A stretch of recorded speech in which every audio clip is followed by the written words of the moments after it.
بسم اللہ الرحمن الرحیم۔ ڈیئر اسٹوڈنٹس، ہمارا جو آج کا لیکچر ہے وہ برے اخلاق میں سے ایک برا خلق جسے تکبر کہتے ہیں اس سے متعلق ہے۔ تکبر کا مفہوم اور معنی سب سے پہلے سمجھیے کہ تکبر کہتے کسے ہیں۔ لغوی مطلب اس کا اگر دیکھیں تو اس سے مراد بڑا بننا، اپنے آپ کو بڑائی میں لے کے جانا، اور جبکہ حقیقت میں ایسا نہ ہو، اس کی وہ سٹیٹس نہ ہو جس کے لیے وہ دعوے دار بن رہا ہو۔ اسی طرح خود بینی، احساس برتری، گھمنڈ کے ساتھ بیہیویئر اور ہٹ دھرمی وغیرہ، یہ ساری چیزیں تکبر کہلاتی ہیں لغوی مطلب کے طور پہ۔ اصطلاحی معنی کے طور پہ اس کی ڈیفینیشن یہ ہوگی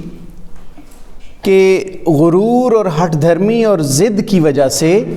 حق کو قبول کرنے اور تسلیم کرنے سے انکار کرنا، دوسروں کو اپنے مقابلے میں گھٹیا، ذلیل اور کمتر سمجھنا، یہ تکبر کہلاتا ہے۔ تکبر کی ڈیفینیشن میں خود آپ صلی اللہ علیہ وسلم کا ارشاد موجود ہے۔ آپ صلی اللہ علیہ وسلم نے ارشاد فرمایا کہ التکبر بطر الحق، تکبر حق کو نہ ماننا ہے، حق کو باطل ٹھہرانا ہے، اور وغمط الناس، اور لوگوں کو ذلیل اور حقیر جاننا تکبر کہلاتا ہے۔ گویا کہ جب ایک انسان احساس برتری کا شکار ہوگا، دوسروں کو اپنے سے کمتر سمجھنے لگے گا، اور اپنے فخر اور غرور کے اندر وہ حد سے بڑھ جائے گا، لوگوں کو گھٹیا سمجھے گا اور اپنے آپ کو بہت اعلیٰ سمجھے گا، اور مختلف طریقوں سے اس کا اظہار کرتا رہے گا، حق کو ماننے سے انکار کر دے گا، تو وہ تکبر کا شکار کہلائے گا۔ قرآن مجید میں تکبر کے رد میں اور تکبر کی مذمت میں اللہ رب العزت نے بے شمار ارشادات فرمائے ہیں، اور سب سے پہلے جو تکبر کرنے والا قرار دیا گیا وہ شیطان ابلیس کو قرار دیا گیا، جس نے اللہ کا حکم مان کر سجدہ کرنے سے انکار کر دیا تھا، اور اس کی بیسک ریزن کیا تھی؟ تکبر تھا۔ تکبر کی وجہ سے اس نے اللہ رب العزت کا حکم ماننے سے انکار کر دیا۔ اس نے کہا کہ تو نے مجھے تو آگ سے پیدا کیا ہے اور اسے مٹی سے پیدا کیا آدم علیہ السلام کو، تو میں برتر ہوں، میں اس کو کیوں سجدہ کروں؟ تو اللہ رب العزت نے فرمایا کہ فَأَهْبِطْ مِنْهَا، اس کو فرمایا کہ تو یہاں سے اتر جا، یعنی جنت سے اسے نکال دیا تھا اس وجہ سے، اور اس کی ریزن بیان فرمائی فَمَا يَكُونُ لَكَ أَن تَتَكَبَّرَ فِيهَا، یہاں تو تکبر کرنے کے لائق نہیں، فَخْرُجْ إِنَّكَ مِنَ الصَّاغِرِينَ، تو ذلیل ہو کر یہاں سے نکل جا، یہاں سے دور چلا جا، یعنی جنت سے اس کو نکال دیا تھا جہاں پہ پہلے اللہ نے اس کو جگہ دی ہوئی تھی۔ اسی طرح قرآن مجید میں جہنمیوں کے ٹھکانے کے طور پہ جب باتیں ہوئیں اور جو اللہ رب العزت نے ارشاد فرمائے، ان میں ایک ٹھکانہ متکبرین کے لیے بھی ہے جہنم کا۔ فرمایا الیس فی جہنم مثوی للمتکبرین، کیا تکبر کرنے والوں کا ٹھکانہ جہنم میں نہیں ہے؟ یعنی یقیناً تکبر کرنے والوں کا ٹھکانہ جہنم میں ہی ہے۔ کیوں نہیں؟ بے شک ایسا ہی ہے۔ ایک جگہ پہ اللہ تعالیٰ نے تکبر کے ساتھ اپنی ناپسندیدگی کا اظہار فرمایا اور ارشاد فرمایا کہ ان اللہ لا يحب من کان مختالا فخورا، بے شک اللہ تعالیٰ پسند نہیں کرتا اس کو جو تکبر کرنے والا ہو اور اکڑ کر چلنے والا اور فخر کرنے والا ہو، اس کو اللہ تعالیٰ پسند نہیں کرتا۔ اور کسی طرح بھی چال میں اپنے اس تکبر کے اظہار کو اختیار نہیں کرنا چاہیے۔ قرآن نے اس کی اسپیشل ہدایت دی اور ارشاد فرمایا وَلَا تَمْشِ فِي الْأَرْضِ مَرَحًا، زمین پر اکڑ کر مت چلو، زمین پر اکڑ اکڑ کر مت چلو. اور اس کی ریزن بھی آگے بیان فرمائی کہ فرمایا کہ نہ تو تم پہاڑوں کی بلندیوں کو چھو سکتے ہو اور نہ تم زمین کو پھاڑ سکتے ہو. انسان کی جو اوقات ہے، انسان کی جو اس کی بساط ہے، اس کو اس کے اندر ہی رہنا ضروری ہے. جب وہ تکبر کرے گا تو کیا کر لے گا؟ یہ گویا کہ اللہ رب العزت نے واضح فرمایا. حدیث کی ایک قسم بیان کی گئی ہے جس کو حدیث قدسی کہا جاتا ہے. اس میں الفاظ نبی پاک صلی اللہ علیہ وسلم کے ہوتے ہیں اور اللہ تعالیٰ کی طرف سے وہ خطاب کیا جاتا ہے. گویا کہ ایک قرآن مجید کی آیات ہوتی ہیں جو اللہ تعالیٰ کی طرف سے اترتی ہیں، وہ وحی الہی کہلاتی ہے، وحی مطلوب کہلاتی ہے. ایک وہ ہوتی ہیں جو مفہوم اللہ کی طرف سے آتا ہے اور نبی پاک صلی اللہ علیہ وسلم اس کو ادا فرماتے ہیں، وہ احادیث نبویہ کہلاتی ہیں. اور ایک ایسی قسم ہے جس میں اللہ کی طرف سے مفہوم آتا ہے اور اللہ اپنی ذات کے ساتھ مخاطب ہو کے جو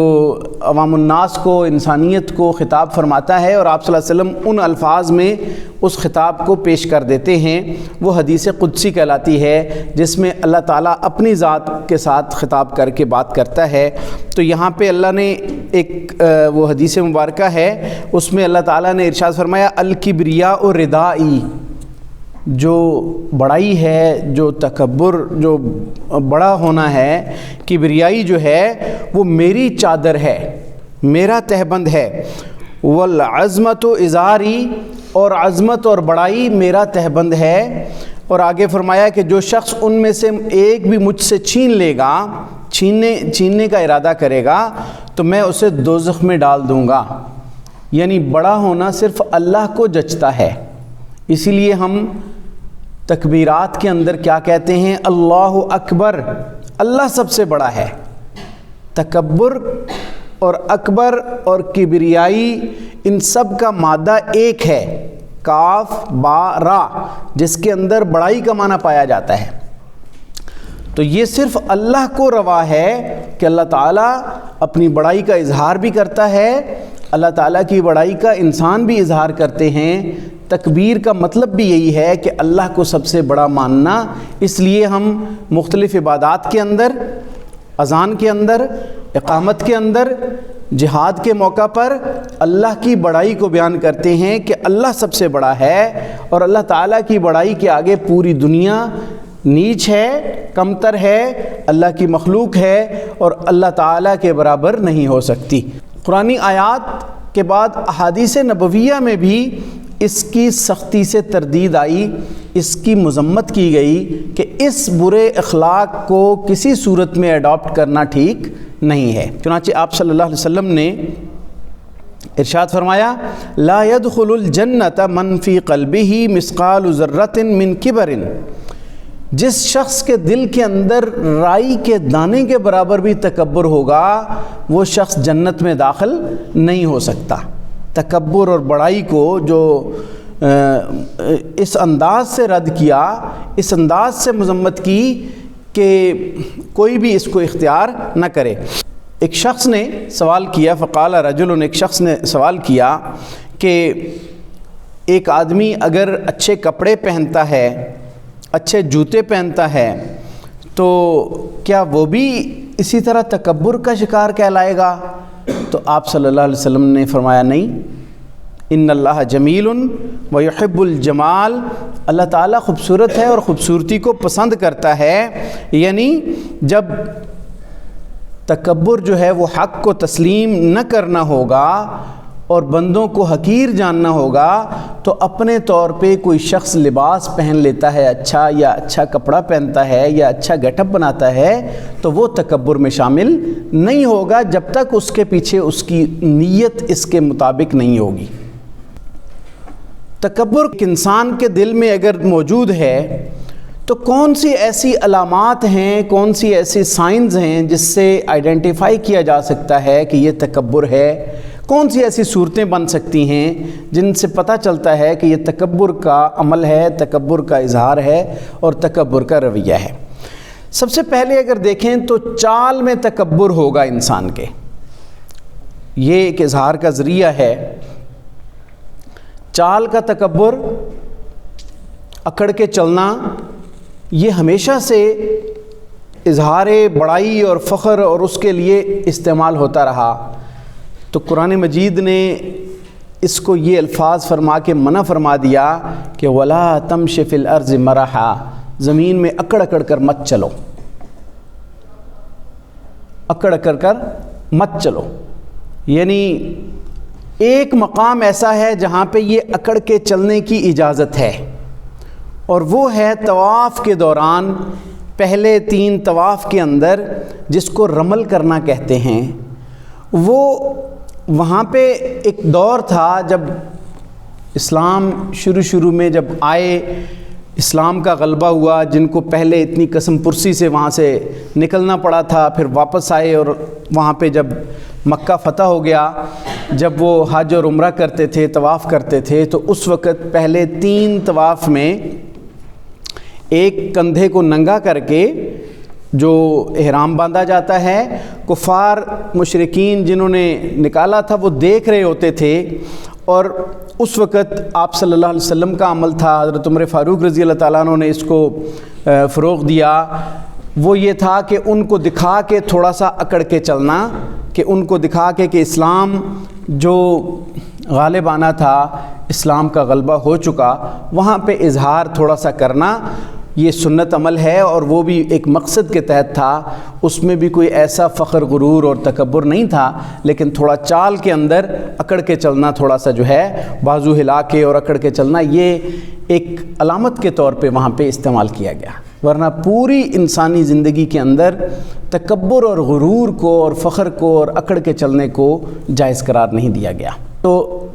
اس سے اندازہ ہوتا ہے کوئی شخص اکڑ کے چل رہا ہو، تھوڑا سا کوئی کسی کو عہدہ مل جائے تو وہ سیدھے منہ سے بات نہیں کرتا، اس کی چال کے اندر فرق آ جاتا ہے۔ 4 پیسے اچھے آ جائیں، اچھا مکان بن جائے، ایک گاڑی اچھی آ جائے، یہ کل کائنات سمجھی جاتی ہے، اور اس کے بعد کسی محلے دار سے، دوست سے، رشتہ دار سے سیدھے منہ سے بات نہیں کرنی، چلتے ہوئے اپنی چال کے اندر ایک خاص انداز اختیار کرنا ہے۔ فقہ کی کتابوں میں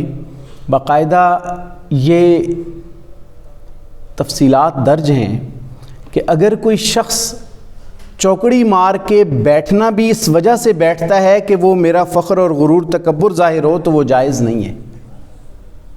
ایک آدمی چوکڑی مار کے بیٹھتا ہے، اس کے اندر اس کا انداز ہوتا ہے، دیکھا ہوگا آپ نے، تھوڑا سا جس کے پاس کچھ مال و دولت ثروت آ جاتی ہے، اس کے بیٹھنے کا سٹائل بدل جائے گا، اس کے چلنے کا سٹائل بدل جائے گا، تو یہ تکبر کی علامات میں سے ہے، اور یہ اللہ تعالیٰ کو کسی صورت پسند نہیں ہے۔ ہر جگہ پہ اپنے آپ کو نمایاں رکھنا، سب سے آگے آگے رکھنا، خود نمائی، اپنے آپ کو شو کرنا، ہر چیز کے اندر اپنے آپ کو شو کرنا کہ میں ہی سب کچھ ہوں،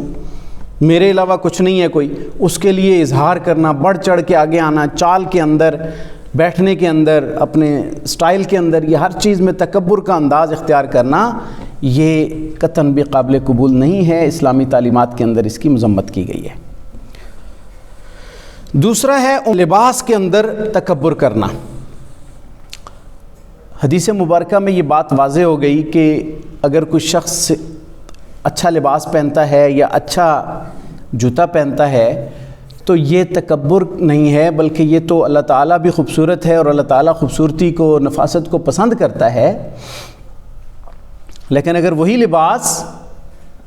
تکبر کا باعث بن رہا ہو، تکبر کا اظہار کروا رہا ہو، تو اس لباس کو اسی کیٹیگری میں شامل کریں گے کہ یہ تکبر کی ایک صورت ہے۔ بعض اوقات دیکھا ہوگا آپ نے، کسی نے بڑا اچھا لباس پہنا ہے، کوئی آج کل تھوڑا سا کلف لگا لیا تو اس کو بڑے اکڑ کے چلنے کے انداز میں، اس کی تو مجبوری ہو جاتی ہے ویسے ہی بعض اوقات کہ وہ تھوڑا سا وہ لباس ہی اکڑا ہوا ہوتا ہے۔ تو اگر انسان کی نیت اس کے اندر شامل ہو جاتی ہے کہ وہ فخر اور غرور والا لباس پہن کے چل رہا ہے، تو یہ تکبر کی علامات میں سے ہو جائے گا۔ جو آپ حدیثوں میں پڑھتے ہیں اور سنت عمل آپ کے سامنے آتا ہے کہ مردوں کے لیے ٹخنوں سے اوپر رکھنا شلوار یہ مسنون عمل ہے، اس کے پیچھے بھی ریزن یہی تھی کہ اس وقت بھی اور آج بھی ہم نے دیکھا کہ یہ معمولات ہیں لوگوں کے، کہ اس وقت بھی لوگ اپنے جو جبہ ہوتا تھا اس کو لمبا رکھتے تھے اور اپنی تہبند کو نیچے لٹکائے رکھتے تھے، اور وہ زمین پہ گھسٹتی ہوئی چلتی تھی، اور اس کو وہ سرداری کا معیار سمجھا جاتا تھا، تکبر کی علامت سمجھی جاتی تھی کہ بڑا لباس ہے، پیچھے سے گھسٹتا ہوا آ رہا ہے اور وہ ایک بڑا سردار تشریف لا رہا ہے۔ اظہار تکبر کا ذریعہ تھا لباس کو نیچے لٹکا کے چلنا، گویا کہ لباس کے ذریعے اظہار کیا جاتا تھا تکبر کا۔ نبی پاک صلی اللہ علیہ وسلم نے اس کو منع فرما دیا کہ مرد اپنی تہبند کو ٹخنوں سے اوپر رکھے۔ چنانچہ اگر تکبر کا خطرہ ہے تو پھر یہ اوپر رکھنا لازم ہو جائے گا، اور اگر تکبر نہیں ہے اور ویسے سستی کی وجہ سے نیچے گرا ہوا ہے یا عام معمولات میں کسی کی نیچے رکھنے کی عادت بن جاتی ہے تو وہ اس قدر اس وعید میں اس کا شمار نہیں کیا جائے گا،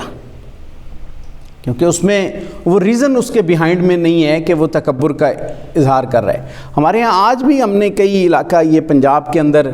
جو مختلف دیہاتوں کے اندر جو چودھری صاحبان ہوتے ہیں تو ان کی تہبند ہم نے دیکھی کہ وہ زمین پر گھسٹتی ہوئی چل رہی ہے، اور اس کو چودھری صاحب کی شان سمجھا جاتا ہے کہ وہ جو چادر ہے وہ تہبند ہے وہ ساتھ ساتھ صفائی بھی کر رہی ہو،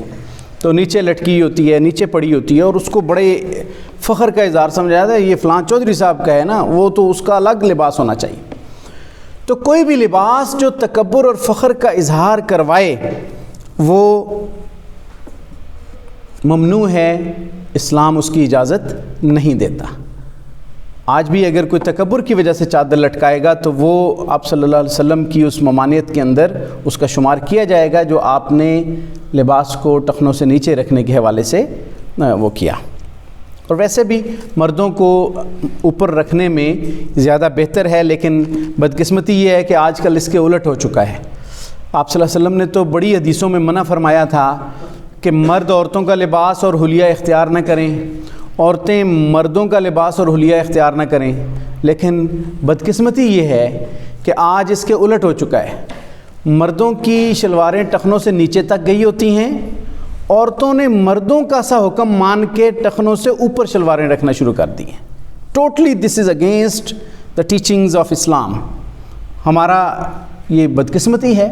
کہ ہم لوگوں نے اس کو سمجھا نہیں ہے۔ عورت کے ٹخنے بھی ستر میں شامل ہیں،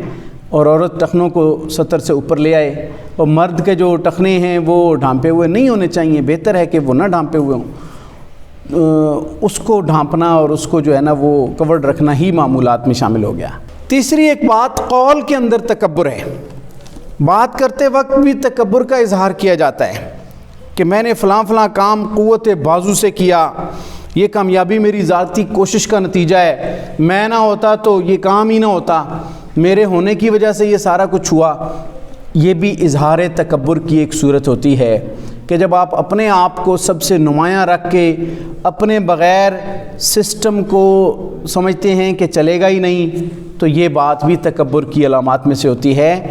اتنی اکڑ کے ساتھ بات کرنا، اتنے دعوے کے ساتھ بات کرنا، اور اپنے آپ کو اتنا زیادہ انوالو کر کے اس میں شامل کر کے سب سے آگے آگے پیش رکھنا، یہ ٹھیک نہیں ہے۔ اس میں کسر نفسی سے کام لینا ضروری ہوتا ہے کہ اپنا اگر آپ کا کوئی بہت بڑا کارنامہ ہے بھی تو اس میں بہت اکڑ کر اور غرور کے ساتھ اپنے آپ کو پیش نہ کرو، بلکہ اس کو اللہ کی عطا اور اللہ تعالیٰ کی عنایت سمجھ کے اس کو اپنے اوپر اللہ کا فضل سمجھیے اور اس میں تکبر کا اظہار مت کیجیے۔ اسی طرح دولت کا گھمنڈ بھی ایک گھمنڈ ہے، ایک تکبر کی علامت ہے۔ وہ میں نے پہلے بھی بتا دیا کہ دولت بہت زیادہ جب انسان کے پاس آ جاتی ہے تو بعض اوقات وہ انسان کو تکبر کے اندر لے جاتی ہے، اور اس میں پھر خود نمائی بہت زیادہ ہو جاتی ہے۔ دولت کا اظہار گھمنڈ کا اس طرح ہوتا ہے کہ جو 100 روپے سے کام چلتا ہے وہاں پہ بلا وجہ ہزاروں روپیہ لگا دیا جاتا ہے۔ جیسے ہمارے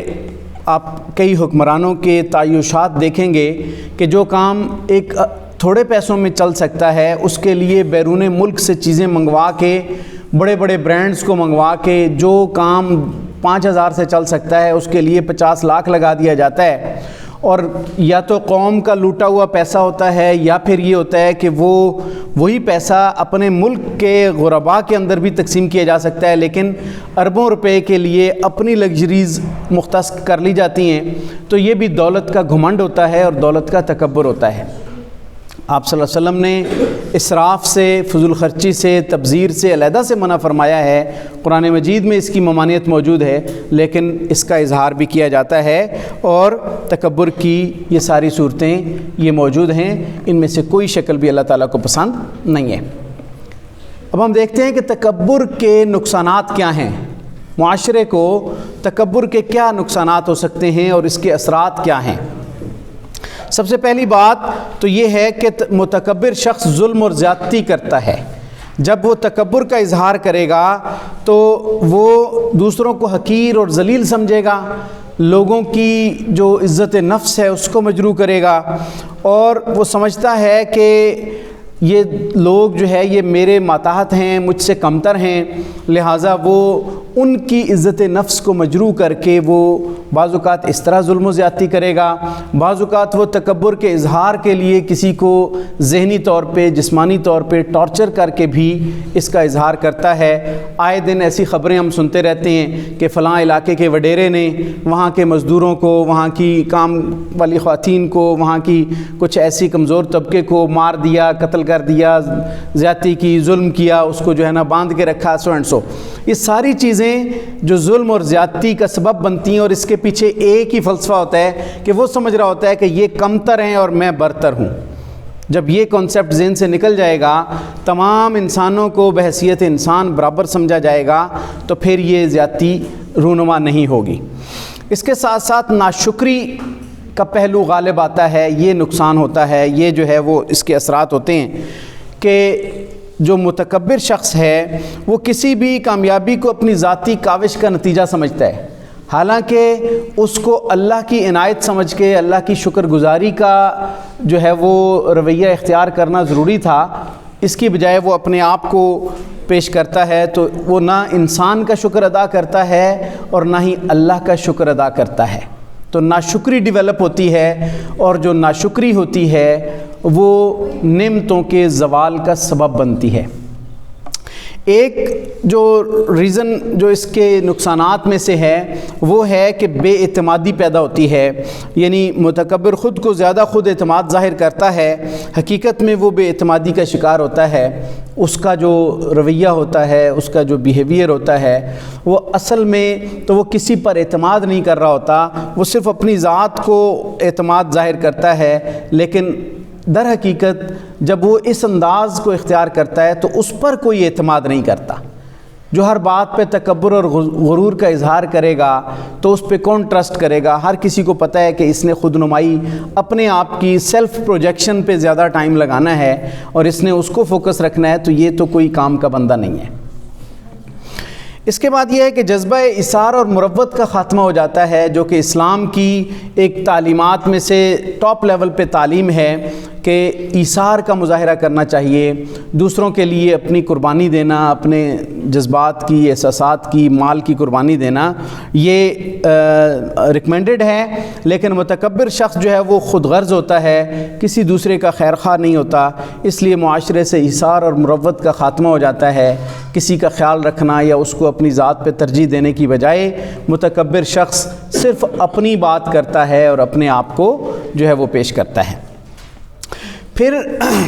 جو برا انجام ہے اس کا، دیکھیں تکبر میں سب سے بڑا لیول یہ ہے کہ کوئی حق کو قبول نہ کرے، اسلام کی دعوت کو ٹھکرا دے اور کہے جی میں ٹھیک ہوں، اللہ تعالیٰ کا بھیجا ہوا دین ٹھیک نہیں ہے،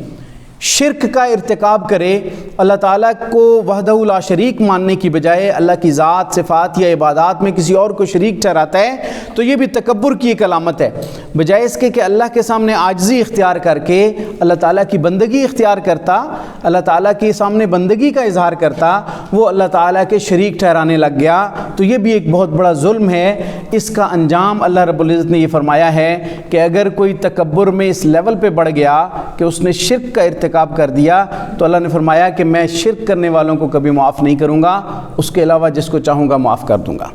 اور تکبر کا انجام حدیثوں میں بھی آیا کہ جس کے دل کے اندر رائی کے برابر، دانے کے برابر بھی تکبر ہوگا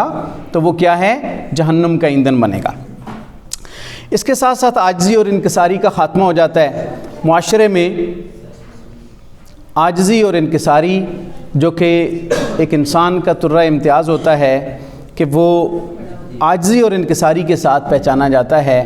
وہ اس کی بجائے اکڑ کے ساتھ اور تکبر کا اظہار کر کے وہ زندگی بسر کرتا ہے، تو عاجزی اور انکساری سے محروم ہو جاتا ہے۔ نتیجہ یہ نکلتا ہے کہ وہ آہستہ آہستہ تکبر کی دلدل میں دھنستا چلا جاتا ہے۔ بہرحال یہ کچھ شکلیں تھیں، کچھ صورتیں تھیں جن میں تکبر کا اظہار ہوتا ہے، تکبر اس میں شامل ہے۔ اللہ تعالیٰ ہم سب کو تکبر سے بچنے کی توفیق عطا فرمائے، اور اللہ تعالیٰ ہمیں اس بات کو سمجھنے کی بھی توفیق دے۔ آپ لوگ بھی اس کی پوری کوشش کریں کہ پوری زندگی میں تکبر سے ایوائڈ کر کے زندگی بسر کریں۔ Any question?